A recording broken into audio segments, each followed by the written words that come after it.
நம்முடைய ஆண்டவர் இயேசு கிறிஸ்து அன்று தீர் சீதோன் நகரங்களுக்கு சென்ற பொழுது மக்கள் அவரை தேடி வந்தார்கள். ஆனால் இன்றைக்கு நாம் இருக்கும் இடத்திற்கே இறைவன் இயேசு கிறிஸ்து நம்மோடு இருக்கிறார் என்பதை நாம் புரிந்து கொள்ள வேண்டும்.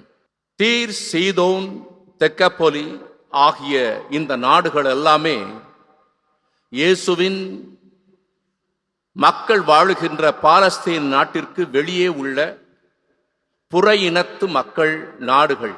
இயேசுவின் நற்செய்தியை நேரடியாக கேட்க முடியாத நிலையிலே இப்பொழுது இயேசுவை சந்திக்கிறார்கள்.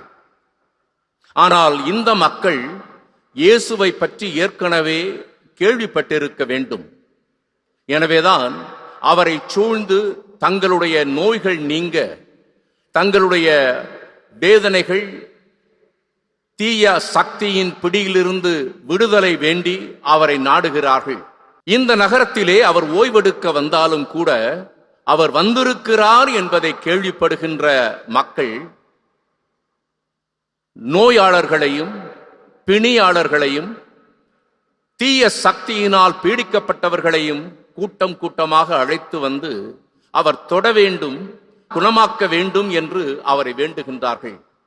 நாமும் கூட இன்றைக்கு வீட்டிலே இருந்து கொண்டு என்னுடைய நோய் தீரவில்லையே, நான் படுக்கையில் இருக்கிறேன், என்னுடைய உடல் நோய்க்கு விடுதலை கிடைக்கவில்லை, அல்லது என்னுடைய உள்ளத்தில் வேதனை நிறைந்திருக்கிறது, என்னுடைய வேதனையை போக்குவதற்கு வேறு எங்கு செல்வேன், அல்லது என்னுடைய வாழ்க்கையிலே நான் தனிமையில் இருக்கிறேன், என் தனிமையை போக்குவதற்கு வேறு யாருடைய துணையை நாடுவேன் என்கின்ற வேதனையிலே நாமும் கூட நம்முடைய வீட்டிலே வருத்தத்தோடு வேதனையோடு கலக்கத்தோடு காத்திருக்கலாம்.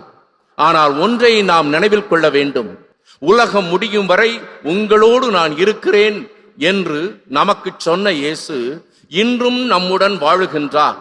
இன்றும் நம்முடன் அவருடைய அன்பை பகிர்ந்து கொள்ளுகின்றார். இன்றும் அவருடைய அன்பின் காரணமாக நம்முடைய நோய்களை குணமாக்குகின்றார், நம் பிணிகளை போக்குகின்றார், நம்முடைய வேதனைகளை தணிக்கின்றார், நம்முடைய தனிமையை அவர் குணப்படுத்துகின்றார், நமக்கு துணையாக இருக்கின்றார். அன்புக்குரியவர்களே, நமக்கு தேவை ஒன்றே ஒன்றுதான், அவர் மீது அசைக்க முடியாத நம்பிக்கை.